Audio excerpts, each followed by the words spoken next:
Hello बच्चों, आज हम करेंगे एनसीईआरटी क्लास थर्ड ईवीएस का chapter 18 a house like this. My name is Naseem. मेरा नाम नसीम है। आई लिव इन श्रीनगर और मैं श्रीनगर में रहता हूँ। Since yesterday there is lot of activity in our school. कल से हमारे स्कूल में काफ़ी सारी एक्टिविटीज़ हो रही हैं। It will go on for a week और ये सब चलेगा एक हफ्ते तक। Do you know why? क्या आपको पता है क्यों? There is a camp being held in our school. क्योंकि हमारे स्कूल में एक कैंप हो रहा है। Children have come from many places for the camp. और बच्चे इस कैंप के लिए बहुत जगह से आए हैं। Tents have been put up in the ground for everyone to stay. और सबके रुकने के लिए ग्राउंड पर टेंट लगा दिए गए हैं। बच्चों, ये एक पिक्चर टेंट की है जिनको ग्राउंड पर लगाया जाता है। ये टेम्परेरी हाउस होते हैं, परमानेंट हाउस नहीं होते हैं। जब हम कैंपिंग के लिए कहीं जाते हैं तो टेंट का इस्तेमाल किया जाता है। टेंट लगाकर ही हम वहाँ पर रहते हैं। We have decorated the school beautifully. हमने अपने स्कूल को बहुत अच्छे से डेकोरेट किया है, सजाया है। Some children have used pieces of cloth to make streamer for the doors. कुछ बच्चों ने डोर को डेकोरेट करने के लिए कपड़े से स्टीमर बनाए हैं। Some have made poster using almond shell. कुछ बच्चों ने आमंड सेल का इस्तेमाल करके पोस्टर बनाए हैं। While other have made rangoli using dry leaves and sawdust. और कुछ बच्चों ने रंगोली बनाई है सूखी पत्तियों का इस्तेमाल करके। और साडस्ट होता है जो लकड़ी काटने के बाद जो हमारा वेस्ट मटेरियल बचता है उसको साडस्ट बोलते हैं। उसका इस्तेमाल करके रंगोली बनाई है। Today is the first day of the camp. आज कैंप का पहला दिन है। वी आर वेरी हैप्पी। हम सब बहुत खुश हैं। In the morning, we all got together and sat down on the ground in a circle. Morning में हम सब इकट्ठा हुए और ग्राउंड में सर्कल बनाकर बैठ गए। Each of us introduced ourselves and spoke about where we came from and what we like to eat. उसके बाद सबने अपना इंट्रोडक्शन दिया और फिर बताया कि वे कहाँ से आए हैं और उनको खाने में कौन सी चीज़ें पसंद है। और साथ में बच्चे क्या लाए थे? वो लाए थे pictures of their families and their homes. अपने घर की और अपने परिवार की पिक्चर्स भी बच्चे लेके आए थे। तो सबने बात की अपने घर के बारे में। Bhupen group was the first to talk. और सबसे पहले जिस ग्रुप ने बात की वो था भूपेन का ग्रुप। भूपेन ने अपना इंट्रोडक्शन दिया और उसने बताया, I have come from Molan village in Assam, कि मैं आसाम के मोलान विलेज से आया हूँ। It rains heavily in our place. हमारा जो घर है जहाँ पे हम रहते हैं वहाँ पे काफ़ी रेन होती है, बहुत ज़्यादा बारिश होती है। Hence our houses are made almost 10 to 12 feet above the ground. तो इसलिए हमारे जो घर हैं वो ज़मीन से लगभग 10-12 फुट ऊंचे बनाए जाते हैं। They are made on strong bamboo pillars. और उनको बनाया जाता है मजबूत बैम्बू के पिलर बनाकर। Inside our houses are also made of wood. और हमारा घर का जो अंदरूनी हिस्सा होता है वो भी वुड से बना होता है। बच्चों, ये जो घर है ये पिलर्स पे बना हुआ है, बैम्बू पिलर्स के ऊपर। तो ये ज़मीन से लगभग 10 से 12 फीट ऊंचा बना हुआ है। और बच्चों, जो इसकी छत है वो एक स्लैंटिंग रूफ है ताकि जो पानी है वो इजीली यहाँ से स्लाइड ऑफ हो सके। और साथ में इन घरों में जाने के लिए लैडर का इस्तेमाल किया जाता है क्योंकि ये ज़मीन से ऊंचे बने होते हैं। अब आपके लिए क्वेश्चन है, why are houses made on bamboo pillars where Bhupen lives. जहाँ भूपेन रहता है वहाँ पे जो घर हैं वो बैम्बू पिलर्स पर क्यों बनाए जाते हैं? Bhupen lives in Assam and their houses are made of bamboo pillars because it rains heavily in Assam. तो बच्चों, क्या है कि आसाम जो एरिया है वहाँ पर बहुत ज़्यादा बारिश होती है। तो वहाँ पे इसलिए घर जो होते हैं वो बैम्बू पिलर्स पे बनाए जाते हैं क्योंकि ग्राउंड पे जो है पानी भर जाता है। Water get poured if houses are at a height of 10 to 12 feet then water doesn't poured inside the house. और अगर घर हमारे 10 से 12 फीट ऊंचे होंगे ज़मीन से तो जो पानी ज़मीन पे भरेगा, ग्राउंड पे भरेगा, वो हमारे घर के अंदर नहीं जा पाएगा। इसलिए उनको इतना ऊंचा बनाया जाता है। What kind of roofs do these houses have? Why are they made like this? इन घरों की जो छत होती है वो कैसी होती है और उनको ऐसा क्यों बनाया जाता है? These houses have slanting roof. इनकी जो छत होती है वो स्लैंटिंग होती है because it prevent water to get stuck on the roof for a long time. तो जब पानी काफ़ी दिनों तक बारिश होती रहती है तो ऐसी छतों पे पानी भरता नहीं है, which prevent the wood to get spoiled, और जिससे लकड़ी खराब होने से बच जाती है। How does one enter these houses, और इन घर के अंदर जाते कैसे हैं? One enter these houses through a ladder और स्टेयर, तो हम सीढ़ियों का इस्तेमाल करके इन घर के अंदर जाते हैं। At night the ladder is removed from these houses, can you tell why? रात में बच्चों इन घरों की जो लैडर होती है वो हटा दी जाती है, तो ऐसा क्यों किया जाता है? The ladder is removed from these houses for safety concern, it prevents entry of robbers and animals. तो सेफ्टी का ध्यान रखते हुए इनकी जो लैडर्स है उसको हटा दिया जाता है ताकि कोई चोर या फिर कोई एनिमल इन घर के अंदर ना जा पाए। Now it was Chameli's turn, she said, अब बारी थी चमेली की, और हम देखते हैं चमेली ने क्या कहा। आई have come from Manali which is a hilly area, तो ये आई है मनाली से जो है एक hilly area.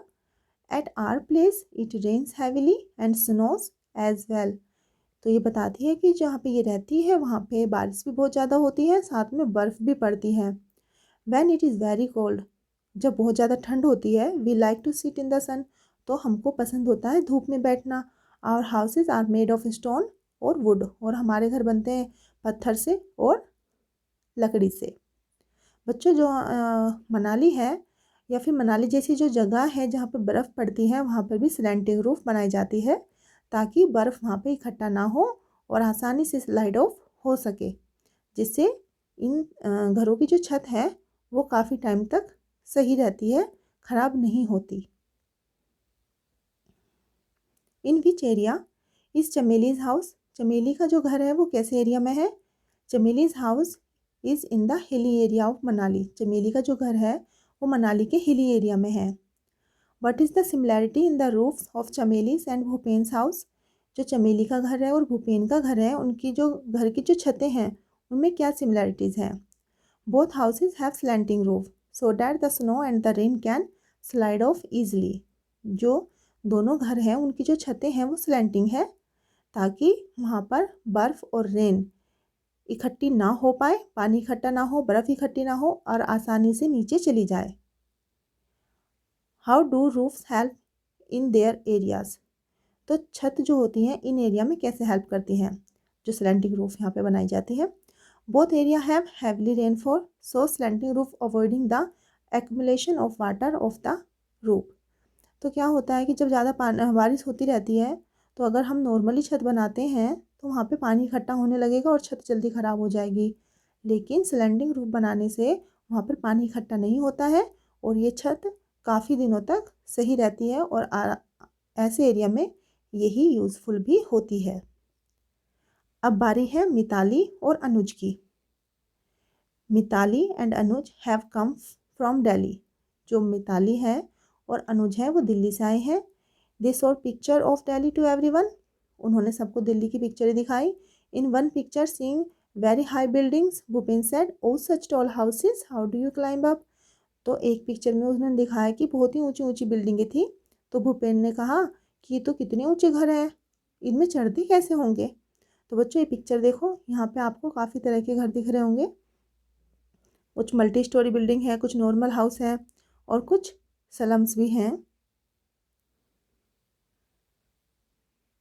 How do people go up in multi storey building, जो मल्टी स्टोरी बिल्डिंग होती हैं उनमें जाते कैसे हैं, चढ़ते कैसे हैं। People go up in multi storey building through a staircase और लिफ्ट, तो बच्चों ऐसी जगह पे लोग क्या करते हैं कि या तो लिफ्ट का इस्तेमाल करते हैं या फिर सीढ़ियों का इस्तेमाल करते हैं ऊपर जाने के लिए। ज़्यादा तो लिफ्ट का इस्तेमाल किया जाता है क्योंकि ये बिल्डिंग काफ़ी ऊंची होती है, इतनी ऊंची बिल्डिंग पर चढ़ने के लिए सीढ़ियों का इस्तेमाल कम ही लोग करते हैं, तो इसमें जो मेन इस्तेमाल होता है वो होता है लिफ्ट का।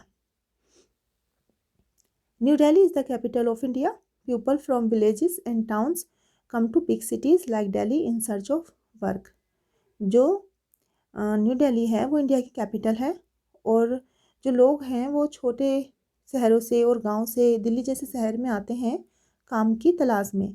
This people often settle in the city, और अक्सर वे इन जगहों पर बस जाते हैं, रहना शुरू कर देते हैं। There are a large number of people living here and the space is less, तो यहाँ पर जो क्या है ऐसे शहरों में रहने वाले लोगों की संख्या काफ़ी ज़्यादा है और स्पेस बहुत कम होता है। Many people do not have houses at all. कुछ तो लोग ऐसे भी हैं जिनके पास रहने के लिए घर होता ही नहीं है। They have to live in slums. उनको स्लम्स में रहना होता है। स्लम्स होता है झुग्गी झोपड़ी डालकर जो रहते हैं। And many people do not have that either. और कुछ लोग तो ऐसे हैं जिनके पास स्लम भी नहीं है। Peoples live whatever they find place. जहाँ पे उनको जगह मिलती है वहाँ पर सो जाते हैं, जैसे कि on the road, on the footpath, at the station. Shelter is a major problem in big cities. तो जो बड़ी शहर होते हैं उनमें रहने की जगह एक बहुत ज़्यादा बड़ी प्रॉब्लम है। अब बारी आती है काशीराम की। आई have come from Rajasthan. Kashiram बताता है कि वो राजस्थान से आया है। Rainfall is very scare in are area. तो इनके एरिया में क्या होता है, रेनफॉल बहुत ही कम होती है, बारिश बहुत कम होती है। It is very hot too. और वहाँ पर गर्मी भी बहुत है। We live in mud houses. तो वे मिट्टी के बने हुए घरों में रहते हैं। The walls of the houses are very thick. और इन घरों की जो दीवारें होती हैं वो बहुत ज़्यादा मोटी होती हैं। These walls are plastered with mud. और मिट्टी से ही उनको प्लास्टर भी किया जाता है। The roofs are made of thorny bushes. और जो उनकी छतें होती हैं वो कांटेदार झाड़ियों से बनाई जाती है। In the same way all the groups spoke about their houses. इसी तरीके से सब ग्रुप ने अपने अपने घरों के बारे में बताया। और इंट्रोडक्शन देने के बाद a cultural programme was held. वहाँ पर एक कल्चरल प्रोग्राम भी हुआ जिसमें वहाँ पे बच्चों ने अलग अलग तरह का डांस किया और उन्होंने फोक सॉन्ग भी गाया अपनी खुद की लैंग्वेज में। फोक सॉन्ग क्या होता है? फोक सॉन्ग होता है जो लोकल लैंग्वेज में गीत या गाने गाए जाते हैं उनको फोक सॉन्ग कहते हैं। उसके बाद सबने खाना खाया और उन्होंने ये सब कुछ बहुत ज़्यादा एंजॉय किया। In the evening we all went to the Dal lake. उसके बाद शाम के टाइम सब गए डल लेक, डल झील पर। उन्होंने वहाँ पे देखी एक हाउस बोट। हाउस बोट बच्चों क्या होता है? हाउस बोट होता है बोट के ऊपर बना हुआ घर जो कि फ्लोटिंग होता है। और वहाँ पे we sat in a shikara. वे लोग शिकारा में भी बैठे। And some children move the oars. और कुछ लोगों ने नहीं, बच्चों ने पतवार भी चलाई। वी सादा चार Chinari surrounded by blue mountains. उसके बाद उन्होंने क्या देखा? उन्होंने देखी चार चिनारी। चार चिनारी एक जगह है वहाँ पर और जो घिरी हुई है ब्लू माउंटेन्स से। यहाँ पे बच्चों जो ये फर्स्ट पिक्चर है वो एक शिकारा की पिक्चर है और जो सेकंड पिक्चर है वो है एक हाउस बोट, एक फ्लोटिंग हाउस। अब आपके लिए क्वेश्चन है, how is the house boat different from other houses. जो हाउस बोट है वो दूसरे घरों से डिफरेंट कैसे होती है? House boat floats on water while other house doesn't. We can travel from one place to another by a house boat while we can't travel by other houses. तो जो हाउस बोट होती है वो floating house होता है, पानी में तैरता रहता है और हम उसमें ट्रैवल भी कर सकते हैं, एक जगह से दूसरी जगह जा सकते हैं। जबकि हम अपने घरों में ऐसा नहीं कर सकते, हमारे घर एक जगह से दूसरी जगह मूव नहीं हो सकते, जबकि हाउस बोट एक जगह से दूसरी जगह मूव हो सकता है। सेकंड क्वेश्चन है, would you like to live in such a house? Why? क्या आप ऐसे घर में रहना चाहेंगे? तो इसका आंसर है yes, I would like to live in such a house because it will be an exciting experience and I will able to see beautiful sight while living it. कि हाँ, मैं रहना चाहूँगा क्योंकि इसमें रहना एक बहुत ही अच्छा एक्सपीरियंस मेरे लिए रहेगा और मैं जो देखूँगा बाहर के नज़ारे वो भी काफ़ी ज़्यादा खूबसूरत होंगे। Look at the pictures and match. अब आपके लिए यहाँ पे कुछ पिक्चर्स हैं जिनको आपको मैच करना है। फर्स्ट पिक्चर एक इग्लू की है जिसे आपको इग्लू के साथ में मैच कर देना है, house of snow. Second picture है एक हाउस बोट की, उसको हाउस बोट के साथ में मैच करना है।